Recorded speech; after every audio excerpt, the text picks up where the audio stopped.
શ્રાવણ સુદ એકાદશી પર્યંત શ્રીમદ ભાગવત સપ્તાહનું રસપાન કરાવ્યું છે.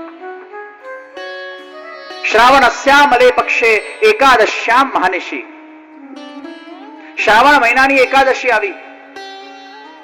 શ્રી મહાપ્રભુજી ફરીથી ગોવિંદ ઘાટ ઉપર બિરાજમાન થયા છે અને ચિંતા કરી રહ્યા છે કે શ્રીનાજી બાવાએ પ્રગટ થઈને ઝારખંડના અંદર મને જે આજ્ઞા કરી છે કે મારે જતીપુરા જઈને શ્રીનાજીને પ્રગટ કરવાના છે. અનેક દૈવી જીવોને બ્રહ્મ સંબંધની દીક્ષા આપીને એમને ફરી પ્રભુથી જોડવાના છે.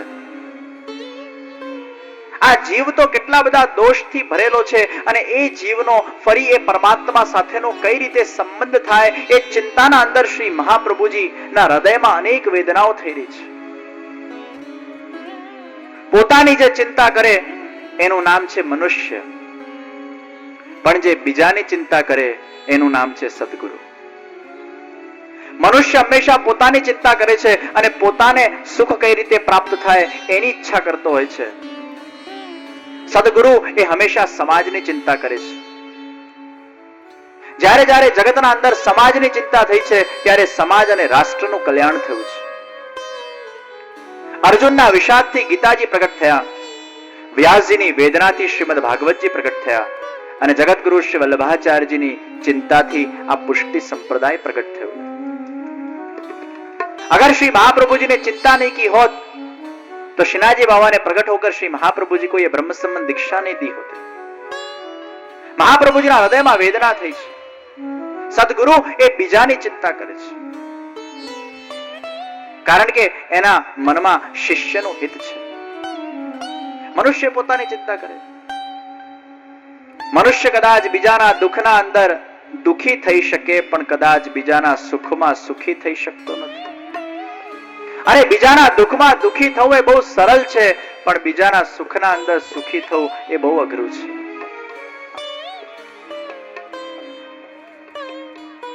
આખા દુનિયામાં બધાને લોટરીઓ લાગતી હોય આપણને કે પડી છે. આખી દુનિયાના અંદર વિશ્વભરમાં કેટલા બધા લોકોને લોટરીઓ લાગે છે. Who cares? પણ બાજુવાળાને જ્યાં લોટરી લાગી ત્યાં ભગવાનને આપણે કહેતા હોઈએ, ભગવાન એક ઘર તો ચૂકી ગયો, નસીબ એક ઘર ચૂકી ગયું. દુનિયાને લોટરી લાગે એમાં આપણને વાંધો નથી પણ બાજુવાળો જ્યાં સુખી થાય ત્યાં આપણે દુખી થઈએ છીએ. આ ક્યાં સુખી થયો? મનુષ્ય ક્યારે પણ બીજાના સુખમાં સુખી થઈ શકતો નથી. દુઃખમાં દુખી થવું એ બહુ સહજ સ્વભાવ છે મનુષ્યનો. સજ્જનો એ દુઃખમાં દુખી થવાના જ છે અને દુર્જનો એ બીજાના દુઃખમાં સુખી થાય છે. यही तो सज्जन और दुर्जन के बीच की तफावत है. બીજાના દુઃખમાં જે દુખી થાય એ સજ્જન છે પણ બીજાના દુઃખમાં જે સુખી થાય એ દુર્જન છે. સદગુરુ એ બીજાના હિતનો વિચાર કરે છે.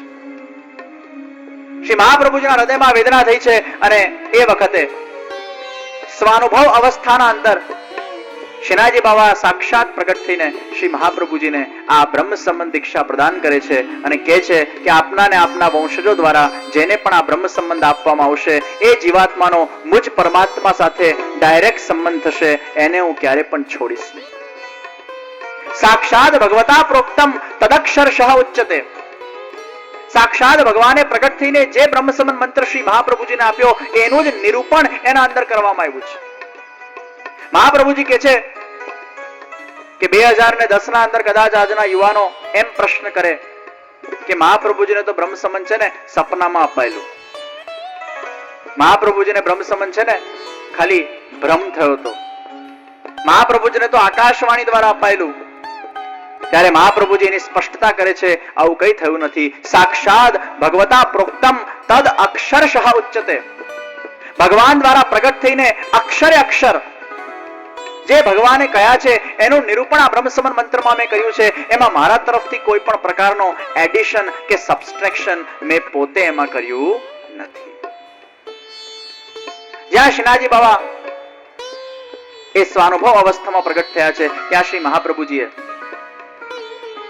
શ્રીનાજીને 360 તાર વાળું એ સૂતરનું પવિત્ર ધર્યું છે. મધુરાષ્ટકમ દ્વારા સ્તુતિ કરી છે અને મધુરેશને એ મિશ્રી ભોગ ધર્યો છે.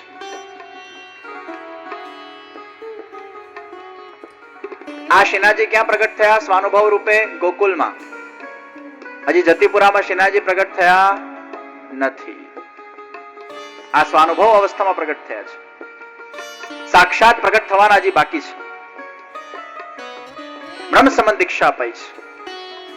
जीवात्मा का परब्रह्म परमात्मा के साथ का अटूट संबंध वो ब्रह्म संबंध. मैंने एक बार अमेरिका में एक छोकराए पूछ्યું कि India is a very confusing country. India is a very confusing country. કે ભારત દેશના અંદર કેટલા બધા ધર્મો છે, કેટલા બધા સંપ્રદાયો છે, કેટલા બધા ભગવાનો છે, કેટલી બધી ભાષાઓ છે, કેટલા બધા કલ્ચર્સ છે, કેટલી બધી સંસ્કૃતિઓ છે, કેટલું બધું આ છે, કેટલું બધું તે છે. અમારા દેશમાં તો શાંતિ, એકલા જીસસ અને ક્રિશ્ચિયાનિટી, કે જફા જ નહીં. અહીં ભારતમાં આવી એટલે બધા કન્ફ્યુઝન્સ ખ્યાલ આવે ને. ત્યારે મેં છોકરાને કીધું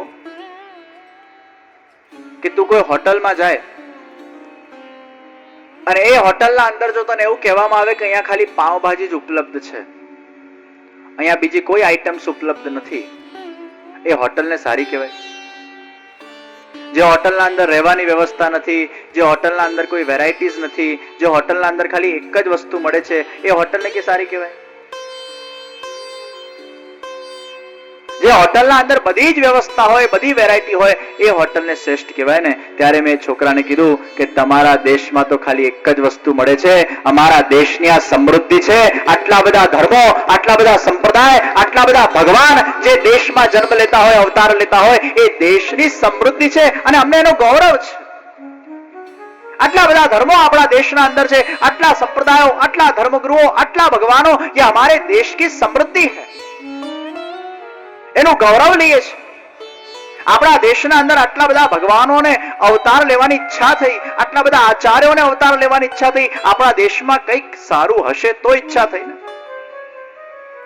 તમારા દેશમાં કોને ઈચ્છા થાય? કઈ હોય તો ઈચ્છા થાય ભાઈ. ये हमारी भूमि का प्रताप है, ये भारत भूमि का प्रताप है. આટલા બધા ભગવાનો એ અહીંયા પ્રગટ થયા છે, એ અમારી સમૃદ્ધિ છે. આટલી બધી વેરાયટીઝ છે, આટલા બધા ઓપ્શન્સ છે, જેને જ્યાં જવું હોય જઈ શકે. કેટલા બધા ઓપ્શન્સ છે ને આપણા પાસે, કેટલા બધા ધર્મો, સંપ્રદાયો, આ ઓપ્શન્સ છે, जिसमें जिसको जाना हो. पर એક વસ્તુ બહુ સ્પષ્ટ છે કે બધા ધર્મોમાં એક સાથે જવાતું નથી, બધા સંપ્રદાયોમાં એક સાથે જવાતું નથી, બધા ભગવાનોને એક સાથે મનાતું નથી. ઘણી વાર છોકરાઓ પૂછે કે why we have to believe in only one religion? Why we have to believe in only one God? Why we cannot go in all the religions together? Why we cannot worship all the gods together? મુંબઈના અંદર, કાંદિવલીના અંદર 100 સારી સ્કૂલો હોય અને mummy પોતાના છોકરાને કે બેટા 100 સારી સ્કૂલ છે, રોજ એક એક દિવસ અલગ અલગ સ્કૂલમાં જજે. એનું શું રિઝલ્ટ આવે? 100 સ્કૂલમાં એક સાથે જવાતું નથી.